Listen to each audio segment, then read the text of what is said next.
बच्चे neuro diverse बच्चे के साथ काम करते हैं। ये ब्लड के अंदर आयरन को रूल आउट करने का काम करता है। अगर जो ब्लड में आयरन कम है तो बच्चे की स्लो लर्निंग होगी ही हो। जब भी हम कोई खुशबू सूंघते हैं राइट, तो वो हमारे लिम्बिक सिस्टम में 22 सेकेंड्स में 22 सेकेंड में ब्रेन में पहुंच जाती है। ओके, जब वो ब्रेन में पहुंचती है तो हमारी एंजाइटी रिलीज होने लगती है, हमारा ऑक्सीजन लेवल जो है वो इम्प्रूव होने लगता है। जब ब्रेन में पूरी ऑक्सीजन होगी तो हमारा जो थिंकिंग प्रोसीजर है, जो हमारी एबिलिटी है सोचने समझने की, मेमोरी डेवलप करने की, वो इंटैक्ट रहेगी। तो जिनके भी बच्चे किसी भी चीज से स्ट्रगल कर रहे हैं, मैं उन पेरेंट्स को एक गोल्डन टिप दूंगी। पेरेंट्स को ना एक पेरेंट्स होने की मर्यादा जो है वो रखनी चाहिए।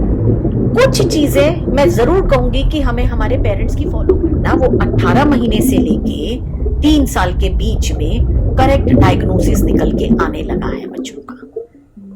तो और सिंपल सी बात है, early the intervention quicker the recovery. हाँ, जैसे कि आपके बच्चे की ना जीभ पे मिर्ची लगा दो, वो अपने आप बोलेगा।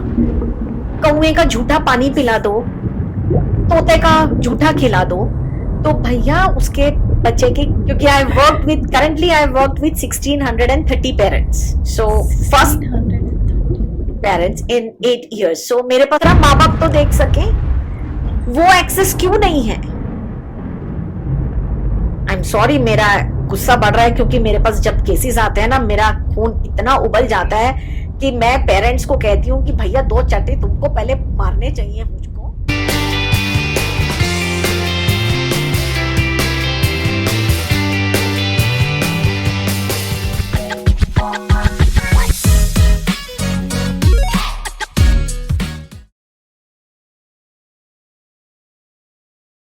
राधे राधे रितु जी, आपका लास्ट पॉडकास्ट बहुत अच्छा था। उसमें हमने आपकी मदरहुड की जर्नी रिकॉर्ड की थी, और आज के पॉडकास्ट में हम आपका प्रोफेशन से रिलेटेड सारे क्वेश्चंस लेंगे।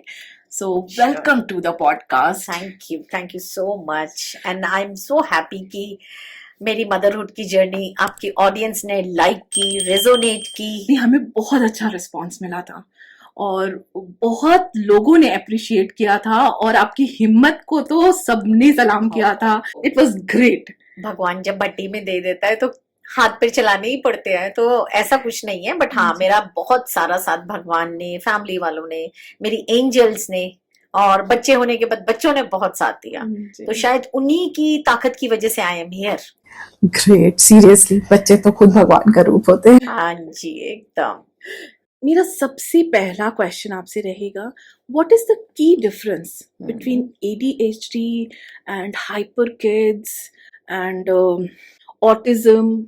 सो इसमें एक्चुअली डिफरेंस क्या होता है, या सब एक होते हैं? सो अगर जो हम ऑटिज्म, ADHD और कई बार बच्चों में लर्निंग डिसेबिलिटी भी होती है, राइट, तो ये चीजें हैं तो हार्ड वायर्ड, राइट, और इनिशियली हमें पता भी नहीं चलती, बट इनमें बहुत कोर डिफरेंस है। जैसे हम ADHD बच्चों की बात करें, जो आजकल बहुत ज्यादा बढ़ रहा है बच्चों में because of the over use of screen, तो उन बच्चों में फोकस बहुत कम होता है, सिटिंग स्पैन बहुत कम होता है, एक जगह पर बैठ के करना, मतलब अपने इम्पल्स को कंट्रोल करना is a task for them. और जब हम बात करें ऑटिज्म की, तो कहने को तो ये तीनों चीजें न्यूरो डाइवर्स ही हैं, सब कुछ न्यूरॉन से ही, ब्रेन से ही रिलेटेड है। बट जब हम ऑटिज्म की बात करते हैं तो ऑटिज्म में स्पेसिफिकली आ जाता है कि बच्चे सोशल कम्युनिकेट नहीं कर पाते हैं, और ADHD के बच्चे सोशली कम्युनिकेट कर पाते हैं। ऑटिज्म में हाइपर रहते हैं। ऑटिज्म में कम्युनिकेशन नहीं है, इंटरेक्शन नहीं है, आई कांटेक्ट नहीं है, सोशल सेटअप में वो लोग परेशान हो जाते हैं, राइट। और अगर जो हम बात करें लर्निंग डिसेबिलिटी की, तो लर्निंग डिसेबिलिटी वाले बच्चे सब कुछ कर पाते हैं, बट एकेडमिकली वो लोग लैग करते हैं, मैक्सिमम टाइम मैथ्स के अंदर लैग करते हैं, इंग्लिश में प्रोनाउंसिएशंस के अंदर लैग करते हैं, और सोशल सेटअप के अंदर अपने आप को मैनेज कर लेते हैं। लेकिन कई बार क्या होता है, बच्चे का ना कॉन्फिडेंस नहीं डेवलप होता लर्निंग डिले डिसेबिलिटी वाले बच्चों में, तो उन लोगों को एंजाइटी होने लगती है सोशली अपने आप को कम्युनिकेट करने में। तो भी उनका कहते हैं ना कम्युनिकेशन स्पीच वो थोड़ी डिले हो गई नहीं है। तो ये तीनों चीजें ना है हार्ड वायर्ड। कैसे आइडेंटिफाई, अगर कोई पेरेंट है वो कैसे आइडेंटिफाई कर सकते हैं इसको कि उनका बच्चा किस पोजीशन में है, ये ऑटिज्म है या एडीएचडी है, मतलब क्या वो अपने से आइडेंटिफाई कर पाएंगे या they need a professional to help? See professional की तो हेल्प चाहिए हमें, हर चीज में किसी ना किसी एक्सपर्ट की हेल्प चाहिए होती है। बट हाँ, बीइंग अ पेरेंट हम बहुत सारी चीजें जॉट डाउन कर सकते हैं। तो जिनके भी बच्चे किसी भी चीज से स्ट्रगल कर रहे हैं, मैं उन पेरेंट्स को एक गोल्डन टिप दूंगी इसमें कि अपने ना बच्चे का जो भी बिहेवियर है, जिस टाइम पे बिहेवियर वो शो होता है, उनको ना लिखें। कम से कम 15 दिन से 1 महीने का, कि मेरा बच्चा इस सिचुएशन में हाइपर एक्टिव है या मेल्टडाउन है, या ये मैथ्स पढ़ा रही हूँ या इंग्लिश पढ़ रहा है, किस टाइम उसकी एंजाइटी पीक पे होती है। और ऑटिज्म की बात अगर जो हम करें, तो वो बच्चे तो बोल नहीं पाते हैं, उनको मेमोराइज करने में चीजें दिक्कत परेशानी होती है। तो 1.5 साल का बच्चा जब होता है ना, तो कायदे से ये चीजें ना विजिबल होने लगती हैं कि अगर जो ऑटिस्टिक बच्चा है तो वो किसी के नाम, अपना कोई नाम बुला रहा है तो उस पर रिस्पॉन्ड नहीं करेगा। डोरबेल बजी है तो भी बहुत जल्दी रिस्पॉन्ड नहीं करेगा, और अपने आप को एक्सप्रेस नहीं कर पाएगा, कोई नीड नहीं करेगा, बताएगा नहीं, आई कांटेक्ट नहीं देगा, नेम रिस्पॉन्डिंग नहीं करेगा। तो बहुत न्यू पेरेंट्स के लिए तो ये गोल्डन रूल है कि आप घर में ही ये चीजें देख सकते हैं, ऑब्जर्व कर सकते हैं। और मैं हमेशा ये कहती हूँ कि ग्रैंड पेरेंट्स अगर जो घर में है तो ब्लेसिंग्स हैं, बट आजकल की जनरेशन के लिए ग्रैंड पेरेंट्स की जो अपना थॉट प्रोसेस है और जो उन्होंने हम लोगों को जिस तरह से पाला है, हमारे टाइम में इतना ज्यादा ये सब नहीं था। तो वो लोगों का ज्ञान आज के बच्चों पे नहीं चलता है कि 3 साल तक बच्चा नहीं बोला कोई बात नहीं, हमारा फला फला रिश्तेदार या इसके मम्मी पापा भी 5 साल के बाद बोले। नहीं, आज के दिन अगर जो नहीं बच्चा बोल पा रहा है 2 साल में मिनिमम 30-40 वर्ड, तो वो रेड फ्लैग है। तो उसके ऊपर आप जितना जल्दी काम करेंगे उतना जल्दी फायदा मिलेगा। तो तीनों चीजें एडीएचडी, ऑटिज्म, लर्निंग डिसेबिलिटी कहने को डाइवर्स हैं, बट हाँ कई बार एक तरह से ही डायग्नोज हो जाती है। थोड़ा डिफिकल्ट है, अगर अपने करने जाए तो बहुत थोड़ा डिफिकल्ट, मतलब हम नहीं, डिफिकल्ट नहीं है, आपको लिखना है कि मेरा बच्चा अगर जो फोकस नहीं दे रहा है, उसका कितनी देर एक चीज एक्टिविटी में बैठ पा रहा है, कितनी देर शांत बैठ पा रहा है, और या शांत ही बैठा है, जवाब ही नहीं दे रहा। तो उसके बिहेवियर को ऑब्जर्व करके ना आप लिखें, ताकि जब भी आप प्रोफेशनल के पास जाएं तब वहां पे आप ओवरवेल्म ना हो। राइट, क्योंकि थेरेपिस्ट, डॉक्टर्स, डेवलपमेंटल पीडियाट्रिशियन के पास जब भी जाते हैं, पेरेंट्स खुद ही बहुत ज्यादा ओवरवेल्म्ड होते हैं। राइट, और उस चक्कर में ना आधी चीजें दिमाग से निकल जाती हैं।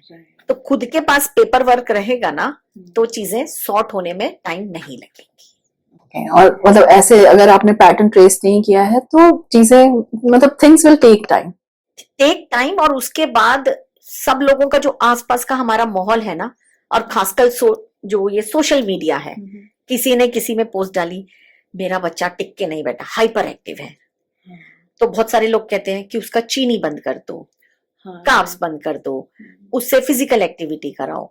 बट अगर जो बच्चे की मसल टोन लो हुई, मतलब बच्चा कमजोर हुआ, उसके ब्लड के अंदर फेरेटिन लेवल्स कम हुए, तो वो तो साइकिल भी नहीं चला पाएगा, लेकिन हाइपर एक्टिव भी होगा।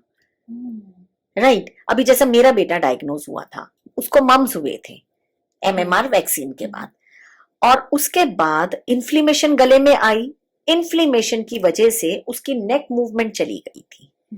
नेम रिस्पॉन्डिंग की पीछे से आवाज लगा रहे हैं तो पलट के नहीं देखता था, खड़े होकर लगा रहे हैं तो आई कांटेक्ट नहीं देता था। तो ये सारी चीजें कहने में ऑटिज्म में रेड फ्लैग्स हैं। बट इसके रूट कॉज क्या है, क्या एकदम रीजन है इसके पीछे, उसको लिखना, उसको जानना पेरेंट्स के लिए सबसे ज्यादा जरूरी है।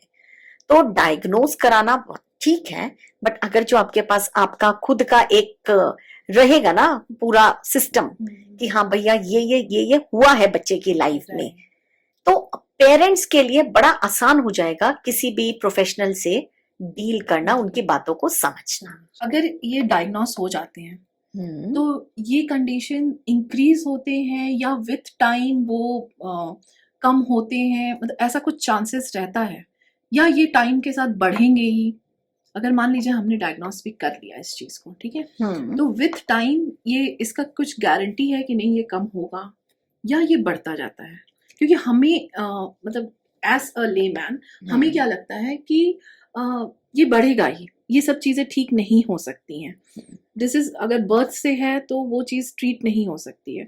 इस पे मैं आपकी clarification. So it's a very very thoughtful question, क्योंकि आज के दिन ना ये डायग्नोसिस बढ़ता ही चला जा रहा है। और अगर जो हम आज से 25 साल पहले की बात करें थे तो उस टाइम इतना ज्यादा नहीं था। तो इसके मैं मिक्स आंसर देना पसंद करूंगी कि इसमें पॉजिटिव पार्ट ये है कि parents are awared now, right, पढ़े लिखे हैं, अवेयर्ड हैं, वो इमीडिएटली किसी के कहे पर नहीं जाते हैं कि ठीक है ना, नहीं बोला कोई नहीं और 2-4 साल इस तक वेट कर लो, राइट। आज के दिन अवेयरनेस होने की वजह से जो पेरेंट्स डायग्नोसिस की तरफ बढ़ रहे हैं बहुत अच्छा कर रहे हैं, राइट, क्योंकि कम से कम उन्हें ये तो पता है ना कि हमें इस डायरेक्शन में जाना है। ब्लाइंड फोल्ड बैठे तो नहीं है कि अरे कोई नहीं और 2 साल, कोई नहीं, थोड़ा बड़ा हो गया तब बच्चा बोल लेगा, तब बच्चा, क्योंकि मेरा बच्चा तो शर्मीला है, शाई है, इसीलिए वो किसी से बात नहीं करता, होता है ना मैक्सिमम टाइम घरों में। तो कम से कम पेरेंट्स अवेयर हैं तो डायग्नोसिस हो रहा है। लेकिन हो सकता है पहले जमाने में पेरेंट्स अवेयर ही नहीं थे इसलिए डायग्नोसिस नहीं होता था और लोगों को, बच्चों को स्ट्रगल करना पड़ता था एकेडमिकली। मैं अपने बारे में कहूं तो मैं मैथ्स में बहुत कमजोर हूँ, राइट, बाकी सब सब्जेक्ट्स अच्छे हैं, मैं मैथ्स में नहीं कर पाती, मैं कंफ्यूज हो जाती हूँ। तो मुझे लगता है कि शायद अगर जो मेरे टाइम पे मेरे पेरेंट्स ने किया होता कुछ ऐसा तो पता चल जाता कि मैथ्स इज नॉट माय फोटे और मैथ्स में नहीं चलेगा मेरा काम। तो अभी मैं ओपनली इसलिए बोल पा रही हूँ क्योंकि अभी मैं उन बच्चों के साथ काम करती हूँ ना जिन्हें नंबर समझ में नहीं आते, तो मुझे भी लगता है अरे मेरी भी तो हालत यही थी। बस यही है कि रेपुटेशन ना खराब हो जाए पेरेंट्स की, इसके लिए कभी हम लोगों ने एक्सेप्ट नहीं किया, ये भी होता है, राइट, बच्चों को दबा के कर दिया जाता है। लेकिन मैंने अपनी 8 साल की प्रैक्टिस में ये चीज देखी है, जब भी पेरेंट्स मुझसे कहते हैं ना कि मैडम मेरा बच्चा इस चीज में कमजोर है, तो मैं तो सीधा कहती हूँ छोड़ दो उसको, जो उसकी काबिलियत है, जिसमें आपका बच्चा दी बेस्ट है, उसको इतना ज्यादा पॉलिश कर दो कि बाकी सब चीजें ओवरलुक हो जाए। इस पे मैं आपको एक बात कहना चाहूंगी, जैसे मेरा बेटा है, छोटा वाला बेटा, वो कोरोना के बाद पहली बार स्टैंडर्ड 1 में गया था और स्टैंडर्ड 1 में यू हैव टू राइट, मतलब एक्सपेक्टेशन तो यही है कि आप लिखोगे। अब कोरोना में 2 साल उसने उतना लिखा ही नहीं, उतनी पढ़ाई नहीं, तो वो लिखना ही नहीं चाहता था। तो हम लोग भी तो पेरेंट्स गलत करते हैं ना, हम लोग तो सोचते हैं उठाओ पेंसिल पकड़ाओ भाई लिख, क्रेयॉन ले स्क्रिबल कर। लेकिन जब भी हमें फाइन मोटर स्किल्स पे काम करने होते हैं तो फाइन मोटर स्किल्स के अंदर ना एक सबसे बड़ी चीज है कि मसल की जो मेमोरी है वो डेवलप हो रही है। हम मसल मेमोरी पे काम ही नहीं करते हैं। मसल मेमोरी कैसे डेवलप होगी? जब हम बच्चे को अपॉर्चुनिटीज देंगे अपने हाथों का इस्तेमाल करने की, राइट। अब हाथों का इस्तेमाल कैसे करना है? बच्चों की साइकिल उनको स्पॉन्ज से साफ करवाओ, जगह जगह टेप चिपका दो, लेट देम स्क्रैच, छोटी छोटी चीजें बच्चों से फर्श पे से उठवाओ। जब चुनना करेंगे तो क्या हो रहा है, इसके ऊपर काम हो रहा है, काम हो रहा है, तो धीरे धीरे मेमोरी डेवलप होनी शुरू हो गई। अगर जो 2-4 महीने 6 महीने तक भी अगर जो हम बच्चों के फाइन मोटर स्किल्स पे काम करते हैं नेचुरल तरीके से, कोई बर्डन नहीं है कि भैया तू क्रेयॉन पकड़, पेंसिल पकड़, कर, चौक पकड़, कुछ बर्डन नहीं करेंगे, तो एक तो बच्चे के ना वो नहीं होंगे, हेट्रेट नहीं होगी लिखने से, और फाइन मोटर स्किल्स जैसे जैसे डेवलप होंगे, ग्रिप जैसे जैसे डेवलप होगी, वो कर लेगा। फिर तो मैंने क्या किया था, मैंने तो छोड़ दिया था। हाँ, अच्छा किया। मैंने छोड़ दिया कि लिखना है लिखेगा, इतना भी कोई आफत नहीं आया हुआ है कि 1 में ही लिख लेगा, 2 में भी लिख लेगा। सही फिर- में और मैंने ये देखा है ना कि टीचर्स आपको सबसे ज्यादा डिमोटिवेट कर देते हैं कि वो लिख पा रहा है, तुम नहीं लिख पा रहे हो, तुम comparison is the Worst worst thing. Comparison को कन्वर्ट कीजिए सभी पेरेंट्स जो भी सुन रहे हैं कंपैशन में। राइट राइट होपफुली हमारे साथ अच्छा हुआ कि हाँ, उसकी सेकेंड स्टैंडर्ड की जो टीचर थी, she was very good and very understanding. उसने कभी फोर्स नहीं किया, बोला बस हम खेलते खेलते करते हैं, हाँ तो मैं एक लिख रही हूँ, क्या तुम वो कॉपी कर पाओगे? इस तरह से उसे चैलेंज करना शुरू किया कि हाँ। करते हैं हम, we are playing, we are not right. ऐसे में बच्चा जल्दी सीखता है क्योंकि हम यहाँ पे है ना उसको सेल्फ मोटिवेशन दे रहे हैं कि भैया तुम कर सकते हो, तुम करो, यू कैन डू इट। और आप बिलीव नहीं करोगे, सेकेंड स्टैंडर्ड के एंड तक वो 1 पेज लिखने लगा। जो बच्चा बिल्कुल लिखना नहीं चाहता था, वो 1 पेजेस लिखने लगा सेकेंड स्टैंडर्ड के एंड में। बहुत अच्छी बात है, यही होता है। अब मेरे पास 6-7 साल पहले कुछ पेरेंट्स थे जिनका सबसे बड़ा स्ट्रगल था लर्निंग डिसेबिलिटी में। मेरा बच्चा वर्ड्स को फॉर्म नहीं कर पाता है, प्रोनाउंस नहीं कर पाता है, रीडिंग नहीं है, और अभी भी वो टच में है। अभी मैं उनको 5 साल के बाद पूछती हूँ क्या हाल है, कि मैडम अभी हमें बुक्स ढूंढनी पड़ती हैं कि अब ये कौन सी रीड करेगा। तो पीसफुल होना चाहिए पेरेंटहुड, बचपन का। बचपन जो है ना under 5 years of age enjoy करने का नाम है। अगर जो हम ही ने अपने बच्चे का बचपना, उसकी मस्ती, उसका क्यूटनेस इंजॉय नहीं की ना, और जबरदस्ती बर्डन किया because of the societal pressure और स्कूल प्रेशर, तो बच्चे का जो हेट्रेट है ना वो बहुत छोटी उम्र से बनने लगता है। क्योंकि जब हम किसी चीज को फोर्स कर रहे हैं बच्चे पे, तो उसके साइकोलॉजी में क्या जा रहा है कि it is not meant for me, ये मुझसे जबरदस्ती कराया जा रहा है क्योंकि इसमें ना मेरे मम्मी पापा का फायदा है, मेरी टीचर का फायदा है, इसमें मेरा कोई फायदा नहीं है। तो वो सेल्फ मोटिवेशन ना अंदर से आती है, हम कुछ भी बाहर से इन्फोर्स नहीं कर सकते। अभी अंडे को ही लीजिए, अंडा जब अंदर से फूटता है तो उसमें से एक नया जन्म होता है, हम बाहर से फोड़ के अंदर से नया जन्म नहीं करा सकते। तो पेरेंट्स को, टीचर्स को ये समझना चाहिए कि कंपैरिजन इस जनरेशन के बच्चों के लिए नहीं है, कंपैशन है इस जनरेशन के बच्चों के लिए। So true. और एज अ पेरेंट कभी कल हम भी नहीं समझ पाते ये बात, हमें लगता है कि जैसे हमारे पेरेंट्स ने किया था तो ठीक ही तो था, हम तो कर लिए। सी इसमें भी एक, और प्लीज इसे एडिट मत कीजिएगा। हम लोग क्या देखिए, हम आजकल की ना जेंटल पेरेंटिंग के नाम पे हमने बच्चों को ना बिल्कुल ही फूलों में रखना शुरू कर दिया है, कुशंड करना शुरू। कुछ नहीं हम बोलते, बच्चे ने गलती भी की है हम नहीं बताते, ठीक है, फ्रेंड बन के रहते हैं। तो मेरे पास अभी एक टीनेजर केस आया है, 12-13 साल की लड़की है, वो रात को अपने ही अपार्टमेंट में छुट्टी वाले दिन 3 बजे आई घर में। मम्मी उसकी बेटी, बेटा आप अपनी फ्रेंड के घर से इतनी लेट आए हो क्यों? आपने बताया भी नहीं मैसेज करके। उस बच्ची ने क्या कहा, mummy you are my friend, you are not allowed to ask me anything, इतना बोल के कमरे में गई और सो गई। और उसकी मम्मी वहीं सोफे पे ही बैठी रही और यही सोचती रही कि अब मैं इससे कैसे बात करूं, क्योंकि मैंने तो इससे जेंटल पेरेंटिंग के नाम पे सब कुछ प्रोवाइड किया जो मेरे पेरेंट्स ने नहीं मुझे प्रोवाइड किया था बचपन में। हमारे टाइम में नहीं भैया, 6 बजे के बाद घर से अलाउड नहीं हो, घर में आ जाओ। इतनी सारी हमें रिस्ट्रिक्शंस में पाला गया ना, स्पेशली गर्ल्स को। तो कहीं ना कहीं आज हम एक लेवल पे हैं। आज के दिन लड़कियों को वो नहीं मिलता, वो कैसे भी कपड़े पहन रही हैं कि मम्मी अपार्टमेंट में ही तो है, क्या हो गया मम्मी, सभी तो मेरे फ्रेंड्स हैं, हमें तो नहीं पहनने दिए जाते थे, घर में भी अलाउड नहीं थे। तो पेरेंट्स को ना एक पेरेंट्स होने की मर्यादा जो है वो रखनी चाहिए। कुछ चीजें मैं जरूर कहूंगी कि हमें हमारे पेरेंट्स की फॉलो करनी चाहिए, जो एक रिस्ट्रिक्शंस हैं, जो एक बाउंड्रीज हैं, वो जरूर से देनी चाहिए बच्चों को, क्योंकि बिना बाउंड्रीज के तो भैया नदी भी तूफान बन जाती है। तो जेंटल पेरेंटिंग के आड़ में अपने बच्चों को मत खोइए आप। तो प्लीज इसको आप जरूर से शेयर कीजिएगा। बिल्कुल बिल्कुल एडिट नहीं कर। कभी काल हम बहुत लेट हो जाते हैं, तो at what is the right age to detect कि नहीं हमारे बच्चे में ऐसा कुछ प्रॉब्लम आ रहा है? देखिए, पहले राइट एज थी 5 इयर्स, ओके। राइट, ऑफिशियली पूरे वर्ड के अंदर। बट अब slowly and gradually, specially post Covid, क्योंकि बच्चों को स्क्रीन एक्सपोजर बहुत ज्यादा मिला है, जो खासकर 2020 के बाद पैदा हो रहे हैं बच्चे, और आउटसाइड वर्ल्ड से डिस्कनेक्टेड थे। तो अब जो है वो कम होते होते, पहले 3 साल हुई, फिर 2 साल हुई, अब 1.5 साल रह गई है, 18 मंथ्स। ओके। कि ऑब्जर्व कीजिए अपने बच्चे में कि वो नेम रिस्पॉन्डिंग नहीं कर रहा है, आई कांटेक्ट नहीं दे रहा है, सोशलाइज नहीं हो रहा है, कि घर में सब मिलके खेल रहे हैं, बात कर रहे हैं, वो बच्चा एक कोने में बैठा हुआ खेल रहा है, राइट, सोशल इंटरेक्शंस नहीं है।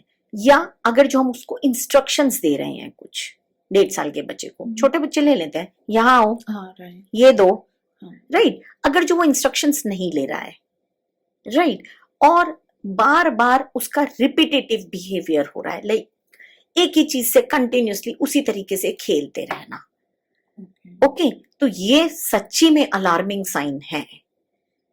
तो आज के दिन जो है ना, वो 18 महीने से लेके 3 साल के बीच में करेक्ट डायग्नोसिस निकल के आने लगा है बच्चों का। तो और सिंपल सी बात है, early the intervention, quicker the recovery. शुद्ध हिंदी में बोलूं तो हमारा कपड़ा जब फटता है तो बड़ा छोटा सा छेद होता है, हम सोचते हैं कि चल कोई नहीं, पहन ले, बाद में रिपेयर करेंगे, बाद में। होता क्या है, वहां से वो होल जो है वो बड़ा होता रहता है, ओके, और वो इतना बड़ा होता है कि फिर वो रफू करा लो, सिलाई कर लो, वो करेक्टली रिपेयर नहीं हो पाता। और छोटे से ही छेद पे अगर जो हम कैसे भी करके रिपेयर कर देंगे तो वो दिखेगा भी नहीं, परफेक्ट हो जाएगा। तो जितना जल्दी पेरेंट्स इंटरवेंशन कराएं उतना बढ़िया है।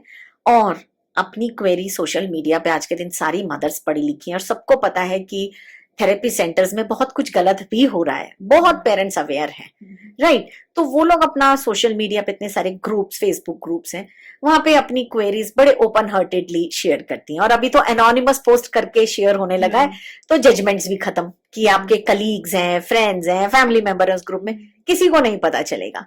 तो उस पे मैंने बहुत सारी पोस्ट पे इतने अजीब अजीब से रिप्लाईज देखे हैं कि मैं डर जाती हूँ। अच्छा, हाँ, जैसे कि आपके बच्चे की ना जीभ पे मिर्ची लगा दो, वो अपने आप बोलेगा, कौए का झूठा पानी पिला दो, कबूतर का तोते का झूठा खिला दो। तो भैया उसके बच्चे के गट खराब हो जाएगा। आप कह रहे हैं कौओं का झूठा पानी, आप बर्तन रखिए टेरेस पे, कौए का झूठा, आप ये सोचिए जो उसके पंजे हैं वो कहाँ टच करके आएंगे, वो पानी में जाएंगे, वो बच्चे को आप पिलाने की सोच रहे हो। तो ये वियर्ड, प्लीज ऐसा कुछ मत कीजिए, कहीं ऐसा ना हो बच्चे को स्पीच मतलब बुलवाने के चक्कर में उसकी हेल्थ पे और कुछ गड़बड़, स्टेक पे ना आ जाए बच्चे की हेल्थ। तो ये सब वियर्ड चीजें प्लीज मत मानिए, राइट। मेरा बस यहाँ एक क्वेश्चन है, जैसे लर्निंग डिसेबिलिटी है, तो वो तो जब वो लर्न करना स्टार्ट करेगा तभी कर सकते हैं, वो भी 1.5 साल से हो सकता है क्या आइडेंटिफाई? बिल्कुल हो सकता है। अगर जो बच्चे का रिपीटेटिव बिहेवियर है, हम बच्चे को कुछ सिखा रहे हैं, बच्चा कर ही नहीं रहा है, तो 18 महीने से 3 साल तक में बिल्कुल आइडेंटिफाई हो सकता है। और लर्निंग डिसेबिलिटी की एक ये मैं खुद के केसेस में कहूंगी कि खुश काबिलियत है कि practice makes the man perfect. जितना जितना कराएंगे ना उतना बच्चा कर लेगा। नहीं भी कर पा रहा है तो there are several alternative ways, क्योंकि अभी मॉन्टेसरी सेटअप है, वॉलफोर्ड है, बहुत सारे तरीकों से बच्चे को सिखाया जाता है। तो एक्सेप्टेंस इज नीडेड, सबसे पहली बात है, क्योंकि पेरेंट्स का क्या है, पेरेंट्स मानने को ही तैयार नहीं है कि मेरे बच्चे में कुछ कमी है, और they are very fearful also. Society क्या बोलेगी? सोसाइटी तो बाद की बात है, आज के दिन पेरेंट्स ही फियरफुल रहते हैं कि हाय मैं बाहर जाऊंगा, डायग्नोज कराऊंगा, क्या व्हाट इफ ऑटिज्म डायग्नोज होता है, व्हाट इफ। उस चक्कर में भी ना वो अपना जो इमोशंस है ना वो ना बैलेंस कर पाके वो समय निकाल देते हैं कि चलो मतलब घर में कुछ कर लें। इसमें जितना अर्ली डायग्नोस होगा उतना बेटर है। ऑफ कोर्स जितना जल्दी कोई भी चीज हम डिटेक्ट कर लेते हैं उतनी जल्दी हम उस पर काम कर सकते हैं ना। Precaution is better than cure. So true. है ना। तो जितना जल्दी पेरेंट्स करेंगे उतना जल्दी बच्चों को रिकवरी हो जाएगी। और इसको स्टिग्मा मत समझिए, क्योंकि जब मेरे पास पेरेंट्स आते हैं दे आर वेरी फियरफुल, और जब हम कहते हैं कि हाँ बच्चे में यहाँ कमियां हैं, तो फिर वो लोग उसको स्टिग्मा की तरह लेने लगते हैं। हाँ अब हमारी सोसाइटी क्या कहेगी, हमारे फैमिली मेंबर्स क्या कहेंगे। आप लोगों ने अपने घर में रहना है, कभी कभार मिलना होता है, जरूरी नहीं है कि सबको बताना है। और at the end of day आपको आपके बच्चे को सर्व करना है, बाहर वाले आके सर्व नहीं कर रहे हैं आपके बच्चे को। तो उसको फियर को स्टिग्मा में मत कन्वर्ट होने दीजिए। तो जरूर हेल्प लेना चाहिए, बिल्कुल बिल्कुल बिल्कुल लेना चाहिए, जितना अर्ली हो सके उतना अच्छा है। और हेल्प लेने के चक्कर में जैसे मैंने बताया ना, ये कर लो वो कर लो ऐसे कर, वैसा नहीं, ये सब नहीं करो। अच्छा, आपने बोला था ये सब चीज में एसेंशियल ऑयल या नेचुरल वे बहुत वर्क करते हैं, तो हाँ जी, इज इट राइट? 100% राइट। क्योंकि एसेंशियल ऑयल्स, जो प्योर एसेंशियल ऑयल्स की मैं बात करूंगी, जब भी हम कोई खुशबू सूंघते हैं राइट, तो वो हमारे लिम्पिक सिस्टम में 22 सेकेंड्स में, 22 सेकेंड में ब्रेन में पहुंच जाती है। ओके, जब वो ब्रेन में पहुंचती है तो हमारी एंजाइटी रिलीज होने लगती है, हमारा ऑक्सीजन लेवल जो है वो इम्प्रूव होने लगता है। जब ब्रेन में पूरी ऑक्सीजन होगी तो हमारा जो थिंकिंग प्रोसीजर है, जो हमारी एबिलिटी है सोचने समझने की, मेमोरी डेवलप करने की, वो इंटैक्ट रहेगी, वो इम्प्रूव होगी राइट। और जब वो सही होगी तो ऑटोमेटिकली बच्चा जल्दी रिकवर करेगा। बच्चे के अंदर ब्रेन में इन्फ्लेमेशन नहीं हुई, उसकी टॉक्सिटी कम होने लगी, तो अपने आप बच्चा रिस्पॉन्ड करने लगेगा ठीक से। तो यस, एसेंशियल ऑयल्स मैं 7 साल से प्रैक्टिस कर रही हूँ। आपने मुझे भी लास्ट बार दिया था, इफ यू रिमेम्बर, हम जब पॉडकास्ट कर रहे थे तो मुझे बहुत कफ एंड कोल्ड था। हाँ जी, और आपने मुझे एक दिया था, तो टच वुड उस समय से लेकर अभी तक मुझे कफ एंड कोल्ड हुआ नहीं है। फिर और क्या चाहिए। तो यही है, ये नेचुरल इंग्रेडिएंट से ही बनते हैं, अपने ही फल सब्जी बार्क सीड्स, उन्हीं चीजों से एक्सट्रैक्ट किए जाते हैं राइट। अभी मेरे पास जो केसेस आते हैं वो कॉन्स्टिपेशन, बच्चे जब भी ऑटिज्म होता है बच्चों को, तो उनका गट लीक्ड है या इन्फ्लेम्ड है राइट। तो उस केस में मैक्सिमम टाइम बच्चों को क्रॉनिक कॉन्स्टिपेशन होता है। अगर जो हम ये बच्चे से पेरेंट को बोलते हैं कि भैया इसको सुबह उठते ही ना 200 ml ऑरेंज जूस घर में बना के पिलाओ, तो 12 महीने ऑरेंजेस नहीं आते। सुबह सुबह बच्चे को हम पिलाएं कैसे, वो रोज रोज पिएगा भी नहीं राइट, क्योंकि ओरल सेंसरीज हो सकते हैं, स्मेल का इश्यू हो सकता है बच्चे को। फिर अभी कैसे करें बच्चे का कॉन्स्टिपेशन ठीक, जर्नली लैक्सेवेटिव्स देते हैं पेरेंट्स, लेकिन उसमें प्रिजर्वेटिव्स हैं, शुगर है, वो लॉन्ग रन में अच्छे नहीं है बच्चे के लिए। तो मेरे पास एसेंशियल ऑयल है, खाली बच्चे के पेट पे लगाना है सुबह शाम, विद इन 3 days में आपको रिजल्ट्स मिलने लगेंगे। अब बताइए उससे अच्छा क्या चीज है। हमने इंटरनली कुछ नहीं दिया, कोई मेडिकेशन नहीं दी, एकदम नेचुरल बच्चे के नेवल पे लगवाया, सिर्फ लगाया, और 3 दिन में जब आपको रिजल्ट मिल रहे हैं और नेचुरल है। तो ऐसे कितने केसेस आपने सॉल्व किए, मतलब जो आपके पास 700-800 से ज्यादा। Oh my God, seriously? झूठ नहीं, इसमें मुझे झूठ बोल के क्या ही मिलेगा, क्योंकि जब हम ये चीज पॉडकास्ट पे कर रहे हैं तो it should be pure, it should reach to parents, क्योंकि एक्चुअली में पेरेंट्स के पास राइट नॉलेज ही नहीं है। मैंने कितने सारे सोशल मीडिया के ऊपर पोस्ट देखी है, मेरे बच्चे को क्रॉनिक कॉन्स्टिपेशन है। यू वॉन्ट बिलीव कि मैंने मुझे आज भी याद है, एक वियर्ड कमेंट पढ़ा था कि करी पत्ता का स्टिक होता है ना, उसको आप बच्चे के एनल के अंदर पुश कीजिए और बच्चा पॉटी कर देगा। दूसरा, सोप होती है, सोप को आप फिंगर पहनिए, सोप लिक्विड सोप करके बच्चे के एनल के अंदर आप कीजिए, बच्चा पॉटी कर देगा। अब मुझे ये बताइए कि ये क्या सही तरीका है? अगर जो आपने एलोपैथी मेडिसिन नहीं देनी है तो इससे बेटर तो एसेंशियल ऑयल्स हैं भाई, नेचुरल हैं, सर्टिफाइड हैं, खाली एक स्पेसिफिक ऑर्गन पे आपको लगाने हैं और उससे कोई हार्म नहीं है, कोई रिग्रेशन नहीं है। और एलोपैथी मेडिसिन का काम है कि एक जगह वो ठीक करता है तो दूसरी जगह गड़बड़ करता है। तो एसेंशियल ऑयल्स का काम है कि आपके उस चीज को तो ठीक करेगा ही, साथ में आपकी और 4 चीजें ठीक करेगा। Is it? Yes. अच्छा, So if any parents need to know anything, feel free to reach me. Sure, मैं आपको सारा डिटेल्स दे दूंगी पॉडकास्ट के नीचे डिस्क्रिप्शन में, सारी डिटेल्स अवेलेबल रहेंगे, आप कभी भी रितु जी से कांटेक्ट कर सकते हो। और मैंने खुद देखा है कि मुझे वो एसेंशियल ऑयल ने फायदा पहुंचाया है। और ये आप सोचिए, आप हमने अक्टूबर में किया था लास्ट पॉडकास्ट, अक्टूबर 6-7 महीने हो गए। वो मेरे ख्याल से 1800-1900 रुपीज का था, राइट, इतने का ही था ना। राइट। अब आप सोचिए 6-7 महीने में आप एक बार भी आपको कोल्ड कफ नहीं हुआ। आप माँ की तबीयत खराब होती है तो घर सारा बिगड़ जाता है, ये तो सही बात है ना। हस्बैंड ऑफिस नहीं जा पाए, बच्चों की स्टडीज इम्पैक्ट हुई, खुद का काम इम्पैक्ट हुआ। अक्टूबर में भी नहीं, हमने अगस्त में किया था, अगस्त में किया था। तो अभी आप सोचिए कि वो क्या वो एक्सपेंसिव था। नहीं, राइट, और वो बोतल आपकी अभी 1/10 भी नहीं खत्म हुई होगी। नहीं हुई है, राइट, क्योंकि आपने बोला था उसको बस सिर्फ 1 एक drop। लीटर, हाँ 1 लीटर में उसको डाइल्यूट करके आपको हाँ। पीना है, राइट। तो बताइए फिर, तो आप मतलब आप ही का पॉडकास्ट है, आप ही रिव्यू दे रहे हैं, and please share this. Sure, definitely. Process आपने एक्सप्लेन कर दिया कि डायग्नोसिस कैसे करना है, उन लोगों को लिखना है, एवरीथिंग आपने एक्सप्लेन कर दिया। बट पेरेंट्स सबसे पहले किनको कंसल्ट करें? पीडियाट्रिक को। ओके, अगर जो बच्चा कुछ भी बच्चे में रिग्रेशंस दिख रहे हैं कि बच्चा सीखता सीखता भूल रहा है, या रिपीटेटिव कर रहा है, या बच्चा नेम रिस्पॉन्ड नहीं कर रहा, तो माँ बाप कहाँ जाएंगे? या तो जिस बच्चे के हाथों में, मतलब जो जन्म के समय पीडियाट्रिक थे, जनरली पेरेंट्स उन्हीं को फॉलो करते हैं, पीडियाट्रिक के पास जाइए, and they will guide you in a right manner. वो बच्चे के लिए डेवलपमेंटल पीडियाट्रिक रिकमेंड कर सकते हैं, साइकोलॉजिस्ट रिकमेंड कर सकते हैं, या समटाइम्स स्पीच थेरेपिस्ट रिकमेंड कर सकते हैं, right. And sometimes they used to refer you a counsellors, right, जो पेरेंट्स को सही गाइडलाइंस दे सके। And anybody can reach me as well, क्योंकि I worked with 1630 parents.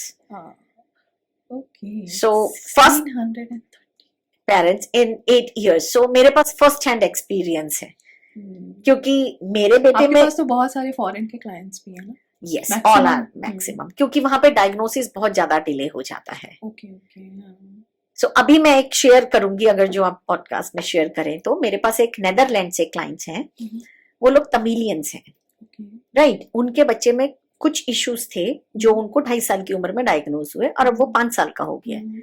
तो वहां पे डच चलती है, राइट, वहां पे इंग्लिश नहीं चलती है। तो अभी उन्होंने उसको प्ले स्कूल में डाला, राइट, 2-2.5 साल का था। तो अब उन्होंने डच में उसको बच्चे को बोलना शुरू किया। उनकी प्रोनाउंसिएशन डिफरेंट है, अब वो उसके नाम को बुला रहे हैं, अब उसका तो समझ ही नहीं आ रहा, वो देख ही नहीं रहा। उन्होंने उसके लिए एक केस स्टडी बनानी शुरू कर दी।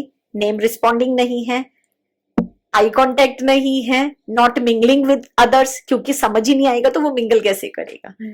और उस वजह से अब उस बच्चे को ऑटिज्म डायग्नोस्ड हो गया है। ओके, क्योंकि सारे रेड फ्लैग्स मिल गए। अभी वो पेरेंट्स 3-4 महीने से मेरे कनेक्ट में हैं। अब वो लोग घर में कर रहे हैं, तो ऑलमोस्ट सारी चीजें खत्म हो गई हैं इस तरीके की। फाइन मोटर स्किल्स में प्रॉब्लम है, 2-वे कम्युनिकेशन में प्रॉब्लम जो है वो है। आई एम नॉट डिनाइंग के ऑटिज्म नहीं है, बट जो रेड फ्लैग्स थे ना, जो उनको समझ ही नहीं आ रहे थे। और दूसरा केस, एक जम्मू कश्मीर के पेरेंट्स हैं, वो लोग चेन्नई में रहते हैं, राइट। अभी चेन्नई में क्या चलेगी? तमिल, राइट। अब थेरेपिस्ट के पास वो स्पीच डिले बच्चे को लेके गए। अब वो तमिल में थेरेपिस्ट बात कर रहा है, बच्चे के कुछ समझ ही नहीं आ रहा। बच्चे के इतने खराब मेल्टडाउन्स और टेंट्रम्स हुए कि जो मम्मी पापा ने उसको सिखाया था ना, बच्चा वो भी रिग्रेस्ट कर गया। फिर वो लोग एक साइकोलॉजिस्ट के पास लेके गए, क्योंकि उनकी जॉब चेन्नई में ही है। उन्होंने सारे देख के जो एक गाइडलाइंस मिलती है, एम चैट भी अवेलेबल है पेरेंट्स के लिए भी ऑनलाइन, तो वो उस पैरामीटर पे ना सब टिक टिक टिक टिक टिक टिक हो गया। नहीं जी, आपका तो बच्चा मॉडरेट ऑटिस्टिक है। उन्होंने मेरी एक इंस्टाग्राम की रील देखी कि मैं पेरेंट्स को सिखाती हूँ ताकि आप कंफर्ट ऑफ होम में अपनी मदर टंग में बच्चे को सिखा सकें। दे इमीडिएटली अप्रोच्ड मी, और ये मैं 6-7 महीने पहले की बात बता रही हूँ। डन, कुछ प्रॉब्लम नहीं है, बच्चा मस्त बोल पा रहा है। उसके जो भी meltdown, tantrums, flight, freezed, fight modes थे, सब खत्म हो गए हैं। थोड़ा सा बच्चे की जैसे स्पीच इतना बोला नहीं, तो पेरेंट्स को सिखा दिया है आपको क्या क्या करना है। No need to take your child to therapy centre. वो लोग घर में ही थोड़ी देर 5-5 7-7 मिनट लग के बच्चे के साथ कम्युनिकेट अच्छे से करते हैं, और वो बच्चा अच्छे से बोलता है। अभी मेरे ट्विंस का बर्थडे था, उस बच्चे ने वॉइस नोट भेजा है, हैप्पी बर्थडे दीदी एंड भैया। आई वॉज ऑन क्लाउड 9 कि जो बच्चा बोल नहीं पा रहा था वो अभी बोल रहा है, विच वॉज रियली टचिंग। तो ऐसे आपके कितने केसेस आपने देखे होंगे जो ऑटिज्म बिल्कुल क्योर हो गए हैं? सी देखिए, या 90%? देखिए अगेन ऑटिज्म कई बार मिसडायग्नोस भी हो जाता है। मैं यहाँ पे कोई भी मिथ या एक झूठी आस पेरेंट्स को नहीं दूंगी, राइट? लेकिन मैंने अपने साथ जो किया और जो मैं और पेरेंट्स के साथ करती हूँ, मैं कहती हूँ कि किसी भी चीज को छोड़ो मत। हमें पता चले कि हम ऐसे प्रैक्टिस कर सकते हैं, हम ये बच्चे के साथ कर सकते हैं, गलत तरीके नहीं कि बच्चे के जीभ में मिर्ची लगा दे एंड ऑल, वो नहीं, लेकिन नेचुरली हम जो बच्चे के साथ कर सकते हैं कोशिश कि भैया हमें अपने बच्चे का थेरेपिस्ट बनना पड़ रहा है तो बनिए बच्चे के लिए। कि बहुत बार पेरेंट्स कहते हैं कि we both are working, I am not denying कि आप काम छोड़ के घर पे बैठ जाओ, पैसे नहीं कमाएंगे तो बच्चे का फ्यूचर कैसे बनाएंगे, राइट? और अपने भी अरमान है, हमने इतनी पढ़ाई करी है, ये थोड़ा ना कि अगर जो बच्चे में है तो हम अपना कैरियर या अपनी इच्छाओं को मार दें। आई am not saying that also, but अगर जो आप अपने बच्चे को डेडिकेटेडली 5 से 10 मिनट अर्ली मॉर्निंग, मिड, जितनी दिन में 3-4 बार, अगर जो डेडिकेटेडली आप पूरा 1 घंटा 60 मिनट निकाल पा रहे हैं, believe me, parents are the best nurturer and the therapist in the world. क्योंकि मेरे को अभी बहुत सारे केसेस नहीं याद रहे जो रिसेंटली है, मैंने बता दिए, राइट? मैं खुद अमेज्ड हो जाती हूँ जब पेरेंट्स मुझको अपनी सक्सेस स्टोरीज बताते हैं, डेली छोटी। उनकी और आपकी भी म्यूचुअल है। जब वो उनको मैं कुछ बताती हूँ, वो किया और वो कर पाया बच्चा, वो मेरे लिए गेम चेंजर हो जाता है कि यस, और वो ही मुझे एक्चुअली में मोटिवेट करता है डेली कि yes I am on the right path, मैं कुछ गलत नहीं कर रही हूँ। क्योंकि कई बार मुझे थेरेपिस्ट बाउंस बैक करते हैं, you are not certified, you have not studied this, you are not RCI certified. So भाई मैं बच्चे को थेरेपी नहीं दे रही हूँ, मैं बच्चों को, पेरेंट्स को सिखा रही हूँ, बच्चों के गट पे काम करती हूँ, बच्चे के जो ब्रेन फोग है उस पे, क्रॉनिक कॉन्स्टिपेशन उस पे काम, बच्चे को स्लीप के ऊपर काम करती हूँ। सारी चीजें जब छोटे एक होते हैं ना ब्लॉक्स हमारे लगते हैं, तो पिक्चर परफेक्ट बनने लगती है। पेरेंट्स को ये समझना चाहिए, खाली थेरेपी सेंटर में behind the curtain, behind in the small cubicle कोई ऐसा चमत्कार नहीं होता जो पेरेंट्स घर में नहीं कर सकते। लोगों ने शेयर किया है कि बच्चे को मार रहे हैं, टॉर्चर कर रहे हैं। अगर जो आप पॉडकास्ट में अलाउ करो तो मैं तो बहुत सारे केसेस शेयर करने को रेडी हूँ, लेकिन वो उससे फायदा नहीं होगा, पेरेंट्स और पैनिक हो जाएंगे। सेक्सुअल अब्यूज तक होता है। मेरे पास एक मुंबई का केस है, जो किसी ने उड़ीसा में, भुवनेश्वर में उन्हें कोई सेंटर बताया था, मैं सेंटर का नाम नहीं बता सकती। वहां पे लड़की को, वो बेचारी मम्मी के साथ अपनी 3 महीने के कोर्स के लिए वहां पे गई, और वहां पे 5 साल की बच्ची को निप्पल्स पे, अगर जो बच्ची कुछ गलती कर रही है उसको निप्पल्स पे पिंच किया जाता है पनिशमेंट देने के लिए। और 1-1.5 महीने के बाद ही नया बिहेवियर डेवलप हुआ। जब वो घर में भी कुछ गलती करती है ना, मम्मी कहती है नो डोंट डू दिस, वो खुद के निप्पल को पिंच करने लगी। उसकी मम्मी ने कहा ये क्या बिहेवियर है? फिर उसने ऑब्जर्व किया और उसी दौरान वो मुझसे कनेक्ट में आई। तो उन्होंने सबसे पहले ये चीज की, मैडम मेरे बच्चे का ये नया बिहेवियर है। मैंने कहा ये बिहेवियर नहीं है, इसके बैकग्राउंड में आप खुद सेल्फ स्टडी करो, क्या रीजन है, connect with the therapist, talk to therapist. कहती है नहीं मैडम वहां तो गेट बड़ा सा है, लोहे का गेट, वहां तो पेरेंट्स को बाहर तक अलाउड है, अंदर जाना ही अलाउड नहीं है। मैंने कहा किसी से तो कांटेक्ट करो, बच्ची से पूछो। कब? मैडम बच्ची तो बोलती ही नहीं। मैंने कहा वर्बली नहीं बोलती, इशारों में बताएगी। कब करूं? मैंने कहा जब बच्ची आपके पास रात को सोने के टाइम आती है ना, उस टाइम आप और वो सबसे ज्यादा क्लोज होते हो, उसको प्यार करके पूछो कौन किया? मैडम की, सर किए, आपने कुछ गलती की थेरेपी सेंटर में और की। शी स्टार्ट नॉडिंग कि हाँ। तो अभी आप सोचिए कि आप पनिशमेंट दे रहे हो, और पनिशमेंट कैसे दे रहे हो? आई मीन उस थेरेपिस्ट को, so called RCI certified therapist को, मेरे सामने आए तो मैं उसको चॉप कर दूं, खुद जाके सरेंडर करूं उस टाइम, उसके बाद पुलिस स्टेशन में कि मैंने ये किया। फिजिकली अब्यूज कैसे कर, सेक्सुअली अब्यूज कैसे कर सकते हैं बच्चे को? और एक फेसबुक ग्रुप में कुछ ही टाइम पहले मैंने पढ़ा था, अगर जो बच्चे जो डल होते हैं, बच्चे रिस्पॉन्ड नहीं करते, तो थेरेपिस्ट कह रहा है कि स्लैप द चाइल्ड, क्योंकि जब हम स्लैप करेंगे तो शायद बच्चे में एंगर आए, रिटेलिएट करे। आई मीन बच्चे के माँ बाप उसके पास नहीं है, वो थेरेपी सेंटर में है, आप बच्चे को मार भी रहे हो, वो इस तरह से सहम जाएगा कि वो फ्रीज हो जाएगा, रिग्रेस्ट कर जाएगा, बेहोश भी हो सकता है वो। कई बार तो ये चीजें शॉक की वजह से, क्यों नहीं होगा? सीरियसली।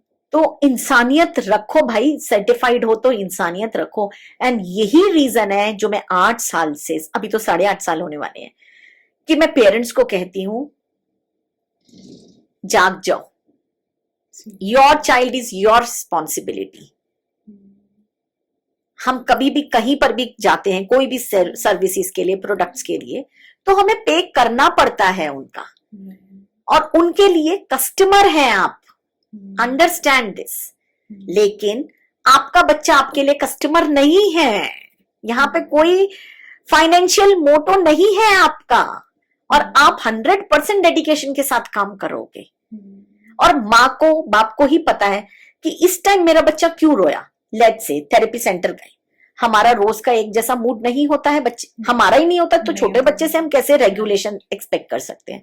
एक दिन बच्चे को भूख लग गई, एक दिन बच्चे को नींद आ रही है, राइट, और थेरेपी सेंटर में उसको मेल्टडाउन हो गया, तो थेरेपिस्ट तो 4 पेज का भाषण लिख के दे देगा, रिपोर्ट बना के दे देगा, today the child have regression, the child is not able to cope, the child is having meltdowns. Therapist को नहीं पता रीजन क्या है उसके पीछे। मम्मी पापा को पता है कि आज मेरे बच्चे ने खाना कम खाया, शायद इस वजह से इसको भूख लग रही है, या कल रात को ये लेट सोया था, या आज दिन में ये नहीं सोया, इस वजह से ये नींद की वजह से रो रहा है। तो किसको बेटर पता है? पेरेंट्स। तो पेरेंट्स को अगर जो थेरेपिस्ट लोग घर में बता दें कि भैया हमने 40-50 मिनट ये बच्चे के साथ प्रैक्टिस किया है, आप पूरा दिन घर में ये प्रैक्टिस करो, तो फायदा किसे मिलेगा? बच्चे को, दोनों को भी मिलेगा, पेरेंट्स भी आराम से रहेंगे, सबसे ज्यादा फायदा बच्चे को मिलेगा, राइट। और बच्चा अगर जो घर में प्रैक्टिस कर रहा है वही चीज, तो थेरेपिस्ट अगला चीज जल्दी सिखा पाएगा, राइट। अब थेरेपिस्ट पेरेंट्स को भी अंदर नहीं आने देते कि अगर जो आप अंदर रहोगे तो बच्चा तो हमारे साथ कॉपरेट ही नहीं करेगा, वो तो हमारे पास आएगा ही नहीं, तो वी डोंट अलाउ यू। ठीक है, समझ में आता है, बिल्कुल प्रैक्टिकल चीज है कि बच्चा अगर जो बोल नहीं पाता, ऑटिस्टिक है, कुछ भी XYZ बच्चे को इशू है, तो डेफिनेटली स्ट्रेंजर के पास नहीं जाएगा। बट भाई CCTV का एक्सेस तो दे दो, लगा लो CCTV। जब आप 1000, 1500, 2000 रुपया पर सेशन चार्ज कर रहे हो, तो ये तो पेरेंट का राइट है CCTV एक्सेस लेने का। या कोई कर्टन रखो, कोई होल रखो जिसमें अपना जो जिगर का टुकड़ा माँ बाप ने थेरेपी सेंटर में दे रखा है, वहां से वो देख सके कि बच्चे को नहीं दिख रहा, माँ बाप तो देख सके। वो एक्सेस क्यों नहीं है? आई एम सॉरी, मेरा गुस्सा बढ़ रहा है क्योंकि मेरे पास जब केसेस आते हैं ना, मेरा खून इतना उबल जाता है कि मैं पेरेंट्स को कहती हूँ कि भैया 2 चट्टे तुमको पहले मारने चाहिए मुझको, उसके बाद थेरेपिस्ट की जाके अच्छे से बजानी चाहिए। उसको तो लिटरली पकड़ के गर्दन से बाहर लाना चाहिए और पूछना चाहिए कि ये गाइडलाइन कौन से तुम्हारी RCI लाइसेंस सर्टिफिकेशन में लिखी हुई है कि hide everything from the parents. तो सब कुछ ट्रांसपेरेंट होना चाहिए।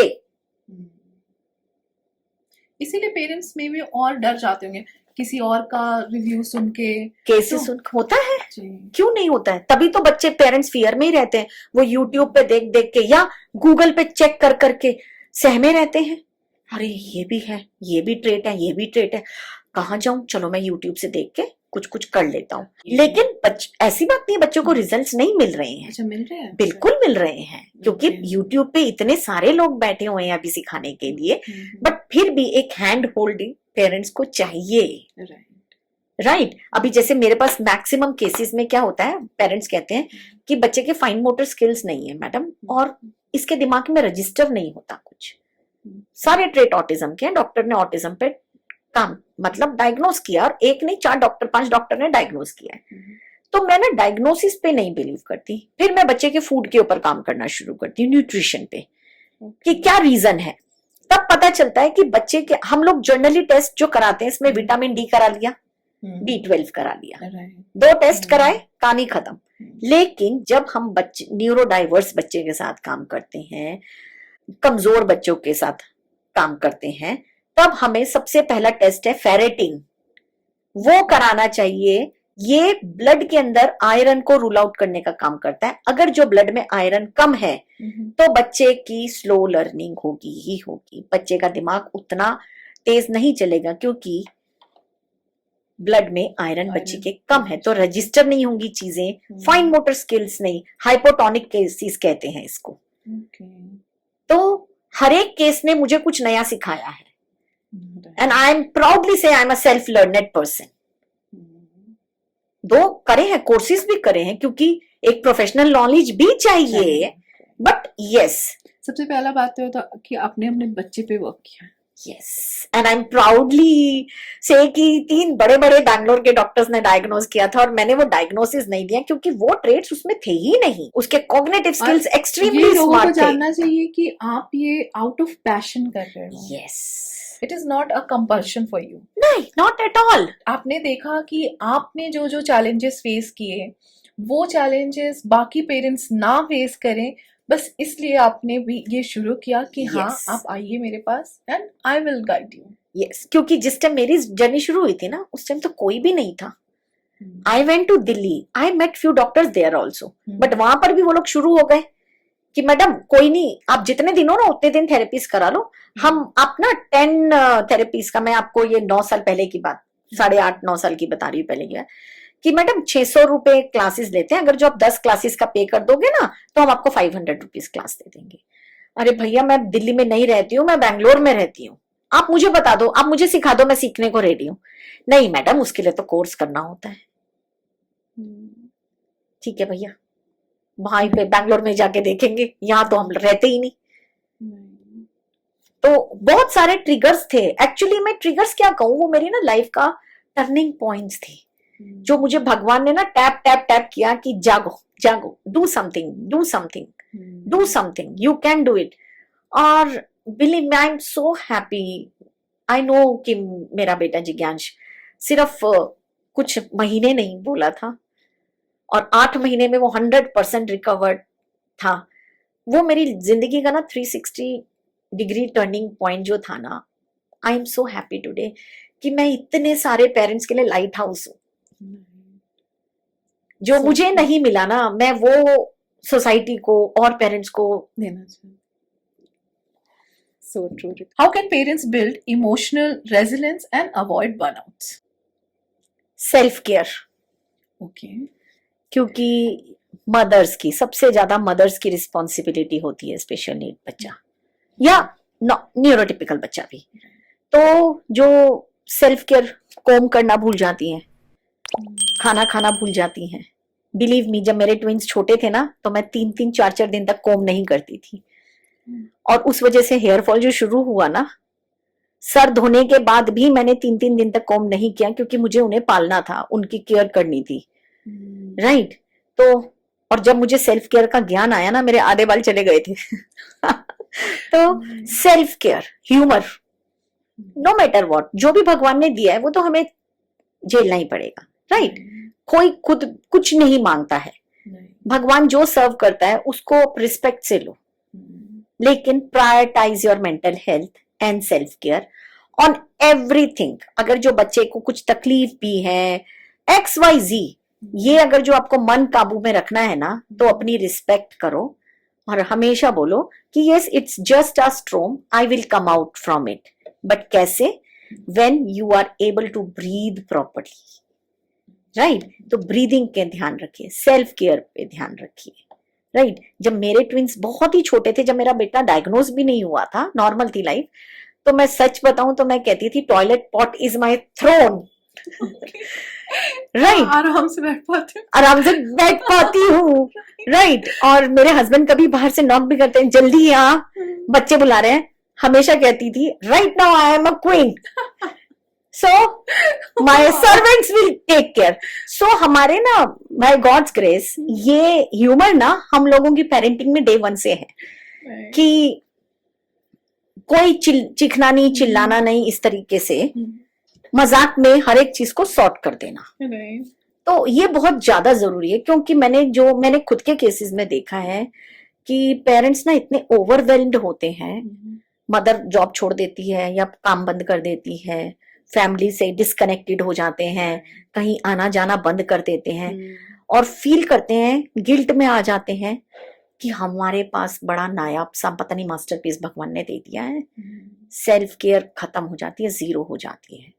तो और कुछ नहीं कर सकते। आई एम नॉट सेइंग के स्पा चले जाओ अपने बच्चे को छोड़ के caretaker, no I am not saying, but deep breathing कर लो भाई, चैंटिंग कर लो, अफर्मेशंस कर लो, जर्नलिंग कर लो, कुछ तो कर लो अपने लिए।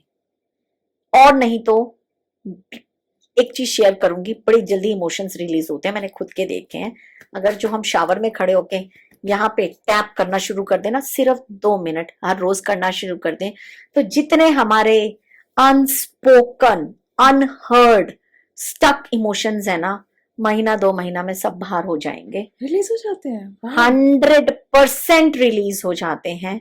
और I am requesting your viewers करें और आप ही के पॉडकास्ट के नीचे कमेंट करके अपने शेयर करें रिव्यूज, जरूर कीजिएगा आप सब, क्योंकि ये एक मैजिकल ट्रिक है, मैंने भी की है, अभी भी करती हूँ, क्योंकि at the end of day मैं भी माँ ही हूँ। मैं भी करूंगी। बिल्कुल कीजिए, क्योंकि जब ऐसे ऐसे केसेस सुनती हूँ ना कि थेरेपी सेंटर में ये हुआ वो हुआ, हमें फाइनेंशियली ऐसे ऐसे किया जाता है, इस तरह से थेरेपीज बढ़ाई जाती हैं। अभी बैंगलोर में 2 सुसाइड्स हुए थे, पूरी फैमिली ने जब सुसाइड किया था, एक दिसंबर में, एक फरवरी में, राइट।